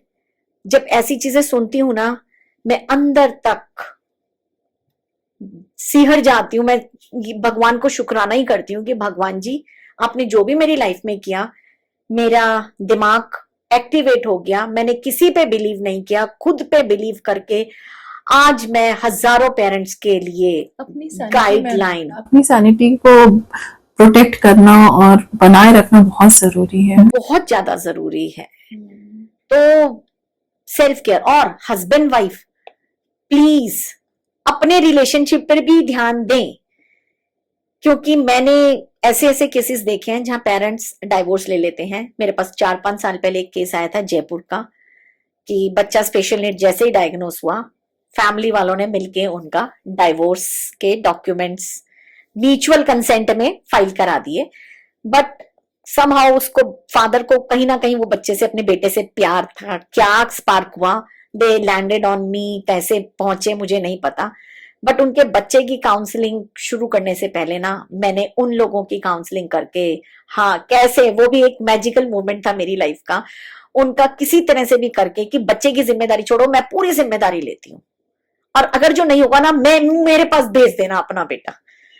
और कैसे करके प्रैक्टिस बच्चे के साथ साथ करते करते करते करते ना, उनका डाइवोर्स का केस वापिस करवा लिया, and now they are blessed with a daughter. अभी वो 3 साल की है, and they are like my extended family. तो जो हस्बैंड वाइफ के रिलेशनशिप, पर्सनल लाइफ जो इम्पैक्ट होती है ना, नहीं करिए, क्योंकि हर एक रिश्ते की अपनी मर्यादा है, हर एक रिश्ते की अपनी जरूरत है, राइट। तो एक रिश्ते के चक्कर में हमें सारे रिश्तों को इम्पैक्ट नहीं करना चाहिए। यहाँ मैं एक बात बोलना चाहूंगी, मैंने एक शैलजा जी हैं, उनके साथ पॉडकास्ट किया था, तो उनसे भी इसी के सिलसिले में बात हो रही थी। तो वो पास्ट लाइफ रिग्रेशन और ये सब करती हैं, तो उन्होंने बताया कि जो ऐसे बच्चे होते हैं ना, दे आर एंजल्स। यस। तो आप कभी ऐसा मत सोचिए कि मेरे साथ ही ऐसा क्यों हुआ, ये तो ऐसी जो आत्माएं होती हैं वो अपने ऊपर ना बहुत सारे हमारे धरती के बोझ लेके आते हैं। 100% तो सही है। आपके और पता वो नहीं कितने कर्मास काट रहे हैं वो। और ये वो देखिए एंजल्स ना मदर अर्थ को हील करने के Right. लिए, अभी दुनिया में इतना पाप बढ़ गया ना, इसीलिए ये बच्चे भी बढ़ रहे हैं। Right. मदर अर्थ हील कैसे होगी?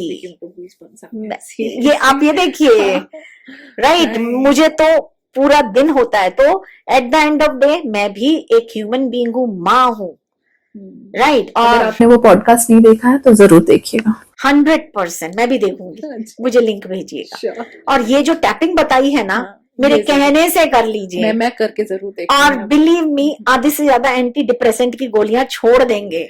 Right. बहुत बहुत एलोपैथिक डॉक्टर का, साइकोलॉजिस्ट, साइकेट्रिस्ट के काउंसलिंग सेशंस बंद हो आपको जाएंगे। बहुत सारे मैसेजेस आएंगे हेट।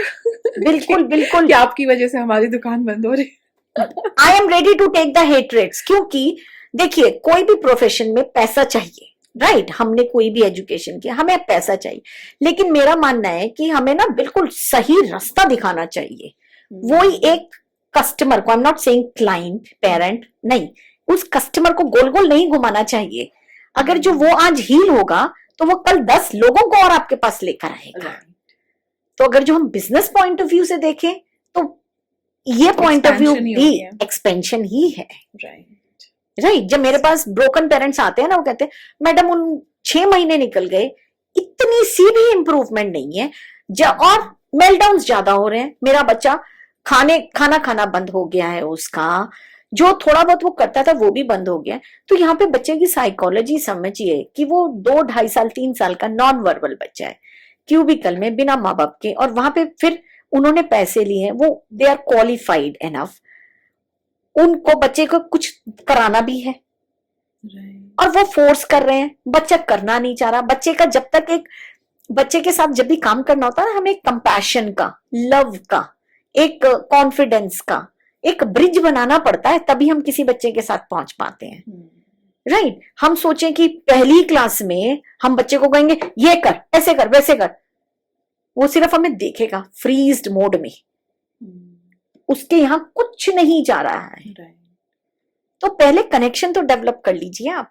और आज के दिन थेरेपी सेंटर्स में कैसे कनेक्शन डेवलप हो रहे हैं, पेरेंट्स से बच्चे की फेवरेट चीजें पूछ लेते हैं, क्या खाता है, चिप्स, चॉकलेट बच्चों को पसंद होते हैं, वो उसको ब्राइब करते हैं। और बच्चे के ब्रेन को ट्रेन ही ऐसे करते हैं कि अगर जो बेटा कोई चॉकलेट, टॉफी, चिप्स दिखाए ना, तो वो जो कह रहे हैं वो कर लो। क्योंकि ऑटिस्टिक बच्चों के साथ एक ये चीज प्रैक्टिस में होती है कि आप जैसे उनके ब्रेन को ट्रेन करोगे ना, वो उसको फॉलो करते ये हैं। तो बहुत गलत प्रैक्टिस है। इसमें तो बच्चे कभी बहुत मुसीबत में भी लैंड हो सकते हैं। बिल्कुल होते हैं, ओह, होते हैं। और साथ में chocolate and chips both are highly processed thing. आप बच्चे के पेट में, एक तो वैसे उसका छोटा सा पेट है, उसको क्या खिला रहे हो, कचरा, जो टॉक्सिन्स सेटल करेंगे बॉडी में, जो ब्रेन को डेवलप नहीं होने देंगे, ब्रेन में ऑक्सीजन नहीं जाने देंगे, राइट। इसी वजह से आज के दिन जब भी हम किसी बच्चे से बात करें, किसी भी पेरेंट से जब भी हम बात करते हैं, तो होता है कि मैडम मेरा बच्चे को चिप्स, चॉकलेट, क्रंची चीजें बहुत पसंद है, राइट। ठीक है, उसकी ओरल सेंसरीज हैं, लेकिन आप उसको केले का चिप्स भी बना के दे सकते हो भाई। मखाना कितना अच्छा है। मखाना कितना अच्छा है, क्रंची ड्राई फ्रूट्स को रोस्ट करके दीजिए। Right. लेकिन एक वो 30 सेकेंड्स आपसे में मिलने के पैकेट। बाद ना, मैं बता रही हूँ, मैं ये सारी प्रैक्टिसेस करती हूँ। Oh thank you so very मैंने मच। चिप्स अपने घर पे बंद कर दिया है, Wow. मैंने पेस्ट्रीज बंद कर दिया Fun. है। मतलब मेरे घर में पैकेट एकदम मिनिमम, मतलब अब हम बाहर गए हैं तब भी मैं कैरी करती हूँ dry fruits roasted, makhana you. Roasted, ये Thank सब कैरी करती हूँ। अगर हम एग्जॉस्ट हो गए उस चीज से, नहीं ठीक है, है, देन कभी हम कभार लेते हैं। चलता है, Exactly. वंस इन अ लेकिन blue आपको moon। बता रही हूँ, कोरोना के समय क्या होता था, हमारे घर में बहुत ये सारी चीजें आती थी, और हम नोइंगली अननोइंगली ना, हम उतना गौर ही नहीं करते कि हम क्या आपकी फीड कर रहे हैं। कोरोना से बात याद आई, जब लॉकडाउन शुरू होने वाला था ना, तो मेरे एक नेबर है, न्यूली मैरिड कपल थे वो, उनके बड़े सारे फ्रेंड्स अपार्टमेंट में रहते थे। यू वॉन्ट बिलीव कि मैंने ऊपर से देखा था, उनकी डिग्गी में बड़े बड़े बैग्स सिर्फ इन्हीं सामानों के भरे हुए थे। और मतलब मैंने देख के मेरे हस्बैंड को बोला, भाई एक डॉक्टर की तो पक्का बढ़िया वाली दुकान खुलेगी, क्योंकि इतना खाओगे तो कुछ ना कुछ हेल्थ इश्यूज होंगे ही होंगे। तो जो ये 1 सेकंड में विद इन 10 सेकेंड में पैकेट खोल के प्रोवाइड किया जाता है ना। तो थोड़ा सा भैया मेहनत कर लो अपने बच्चे को न्यूट्रिशन देने में, और वही चीज आप थेरेपी सेंटर में भी भेज रहे हो, और वो ब्राइब कर करके if you will do this I will give you this. Ritu ji, ये बहुत ही इंपॉर्टेंट क्वेश्चन है ये, और मैं अपनी ऑडियंस को भी बोलूंगी बहुत ध्यान से इसका आंसर जरूर सुनिएगा। ऐसा क्या डेली हैबिट्स और रूटीन आप ऐसे बच्चों के पेरेंट्स को देना या फैमिली को देना चाहती हैं जो उनके लिए हेल्प करे?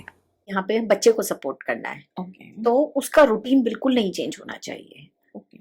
जिस समय बच्चा उठ रहा है, जिस समय खा रहा है, जिस समय सो रहा है, Mhm. अगर जो बच्चे के हम ये चीज फॉलो करते हैं with less screen time, Mhm. Bonding time ज्यादा है, गुलाम मस्ती ज्यादा है, Mhm. राइट, इंटरेक्शन ज्यादा है, Mhm.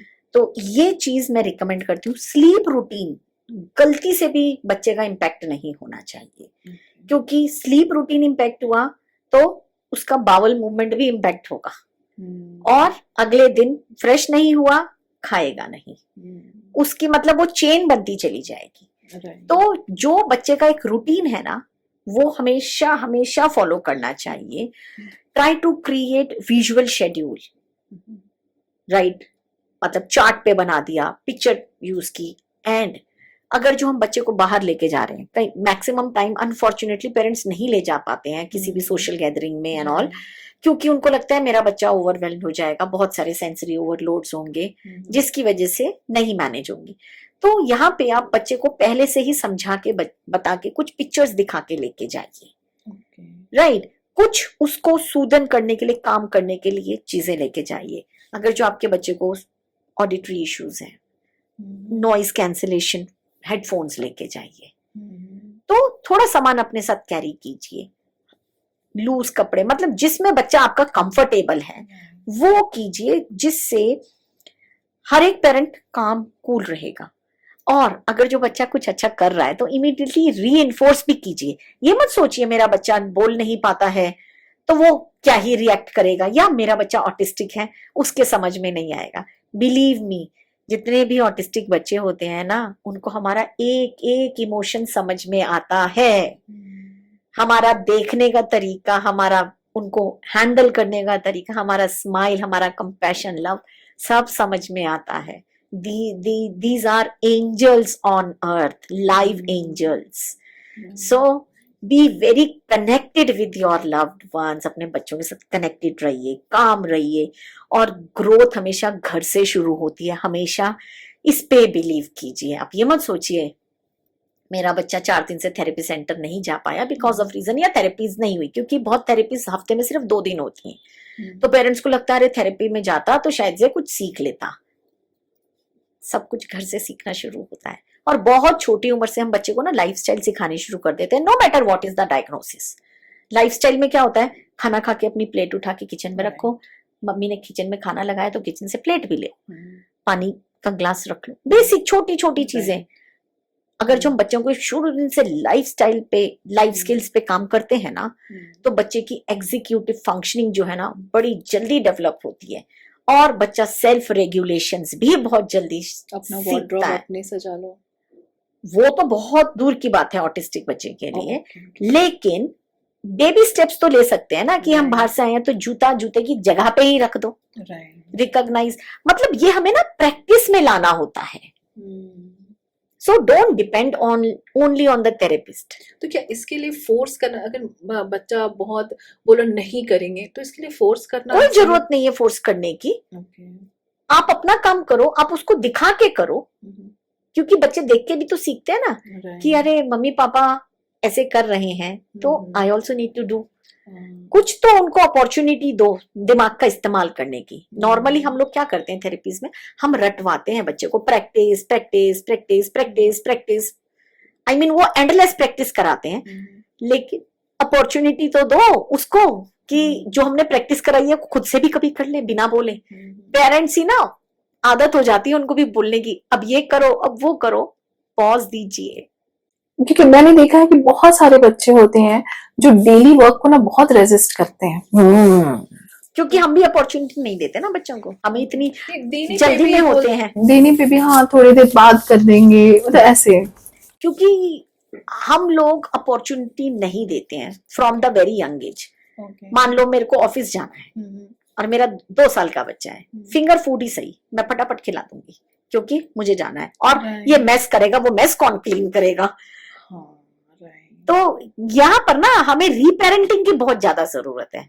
तो जब भी मैं अपने क्लाइंट्स के साथ बात करती हूँ तो मैं कभी ऑनेस्टली मैं बच्चे पे काम ही नहीं करती हूँ, मैं ना उनके पेरेंटिंग स्किल्स पे काम करती हूँ।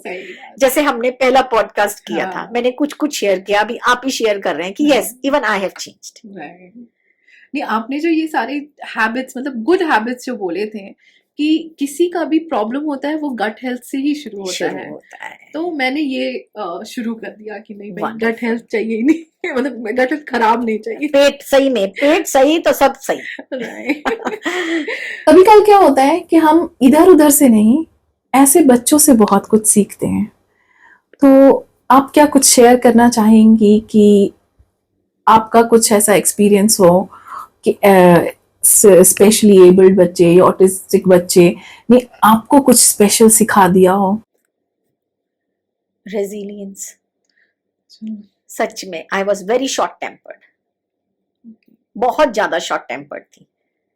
लेकिन जब से मैं खुद माँ बनी हूँ, मैंने देखा है तो मैं बिल्कुल काम हो गई हूँ। अगर जो कोई मेरे बच्चे भी जब बहुत छोटे थे तो एक बार मैं कुछ कर रही थी और मेरा बेटा रिकवर हो गया था, तो उन्होंने गर्मी में अप्रैल में पूरे हॉल के अंदर जगह जगह छोटे छोटे कटोरियों में बर्तनों में पानी भर के अपने सारे वाटर एनिमल्स को रख दिया। और मैं अपनी मीटिंग करके बाहर आई तो मेरा पैर स्लिप होते होते बचा और मैंने एकदम होल्ड किया क्योंकि टाइल्स पे पता नहीं चलता। फिर मैंने चिल्लाई नहीं, मैंने ऑब्जर्व किया और उनको पूछा आपने ऐसा क्यों किया बेटा? उन्होंने कहा मम्मी आप सारा दिन बोलती रहती हो ना पानी पियो, डिहाइड्रेटेड हो जाओगे, डिहाइड्रेशन हो जाएगी।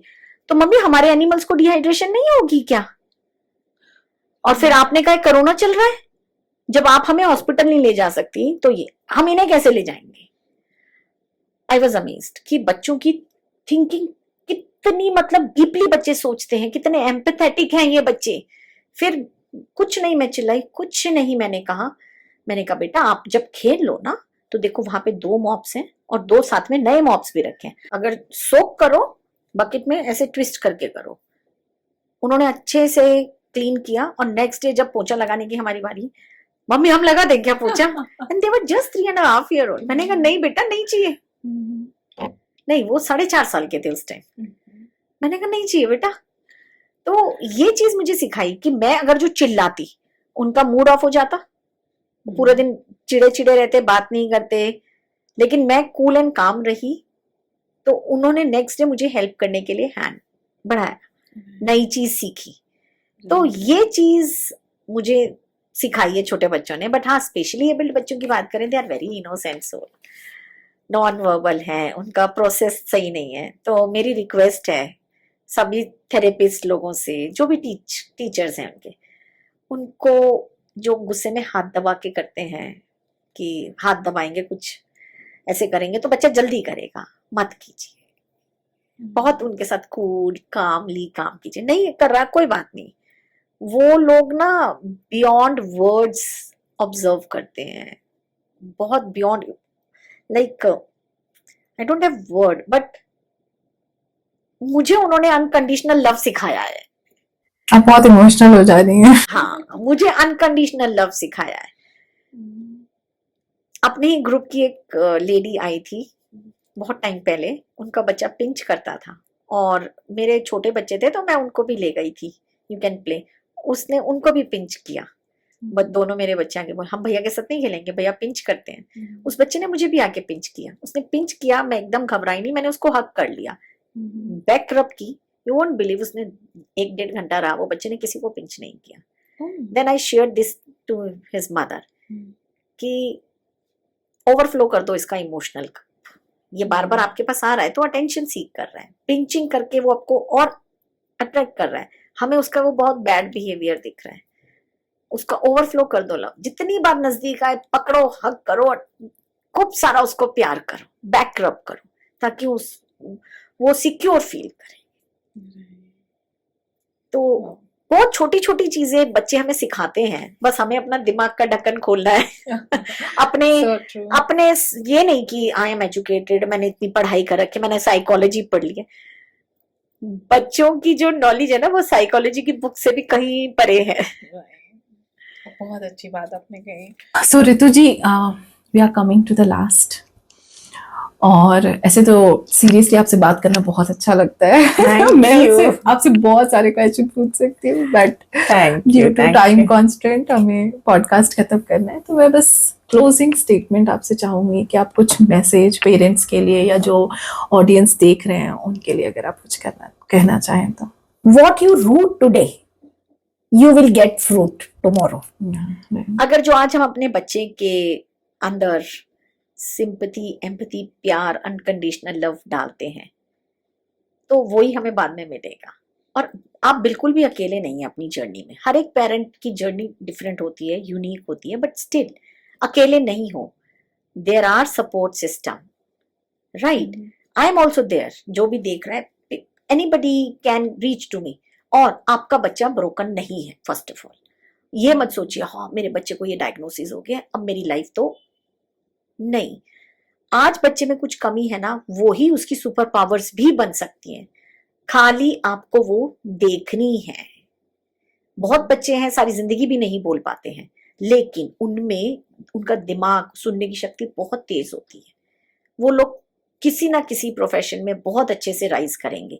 लेकिन अगर जो पेरेंट्स ही अपना आपा खो देंगे बचपन में, उनके लॉस्ट हो जाएंगे, फियरफुल, स्टिग्मा ये जो लेके, सोसाइटियल प्रेशर लेके अगर जो आप रह जाएंगे तो फिर कुछ नहीं होगा। लेकिन अगर जो आप उसी को अपनी सुपर पावर बना के करेंगे तो बहुत बहुत कुछ अचीव कर सकते हैं। क्योंकि जो आज हम प्लांटिंग कर रहे हैं, जो हम पौधे में पानी डाल रहे हैं और जिस हिसाब का पानी डाल रहे हैं, उस पे स्प्रे नहीं कर रहे हैं, फर्टिलाइजर्स डाल रहे हैं, केमिकल्स नहीं डाल रहे हैं, ऑटोमेटिकली भगवान की प्रकृति है, मदर अर्थ की नेचर है ये तो हमारा, कि वो ब्लूम ही करेगा। तो don't be fearful in your journey of parenthood. बिंदास अपने बच्चे की बचपन की हर एक चीज को एंजॉय करो, चाहे वो दुनिया की नजरों में अजीब ही क्यों ना हो, क्योंकि आपका बच्चा आपका है, दुनिया का नहीं है। तो एंजॉय। जिज्ञांश जब छोटा था, मेरा बेटा छोटा था, तब डायग्नोज हुआ भी नहीं था, उसको एक शौक था, वो दाल का डब्बा को लेके लंबे वाले वो ऐसे ऐसे करता था, देखता था, तो मैं डर गई थी ये कैसे देख रहा है, ये कैसे कर रहा है। फिर हम लोगों ने भी उसको एंजॉय करना शुरू करा कि देखो किस तरह से ये मेजर कर रहा है। और अभी भी उसकी मेजरिंग स्किल्स, उससे कुछ चीज डिवाइड करवानी हो ना कि बराबर करते, I mean he is too good in that. तो छोटी छोटी चीजें एंजॉय करनी चाहिए। उसके कॉग्निटिव स्किल्स बहुत तेज हैं। पहले जैसे कुछ महीने वो नहीं बोल पाया, बहुत कुछ रहा, लेकिन जब बोलना शुरू करा तब हम लोग, हमारे कान खड़े हो जाते थे जब उसने पहली बार ये पूछा कि मम्मी पिजन्स के घर में क्या टॉयलेट नहीं होते, वो हमारी विंडोज पे आके शिट करके जाते हैं। आई वाज, अरे कभी हमने तो इस एंगल से सोचा भी नहीं कि 2.5-3 साल का बच्चा, कितनी डीप बात उसने बोल दी। तो मैंने मेरी जो भी थोड़ा सा समय हम लोगों ने टफ देखा है ना, मैंने उसको भी बिंदास एंजॉय किया है।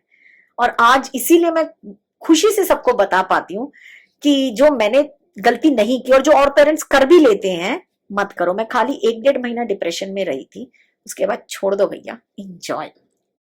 वाओ रितु जी, मैं आपको क्या बोलूं, आपसे मिलने के बाद, आपसे बात करने के बाद इतनी पॉजिटिविटी आ जाती है, इतनी पॉजिटिविटी आ जाती है। Thank you so much, thank you so very much. Thank you for coming to the my pleasure. आपने अपनी इतनी, आई नो कि आपका कितना स्केड्यूल बिजी रहता है, आपने इतनी बिजी स्केड्यूल से हमारे लिए टाइम निकाला उसके लिए। है मेरा मिशन यही है कि मैं ज्यादा से ज्यादा पेरेंट्स तक रीच कर पाऊं, राइट? और आपका podcast is the best way. Thank you for coming.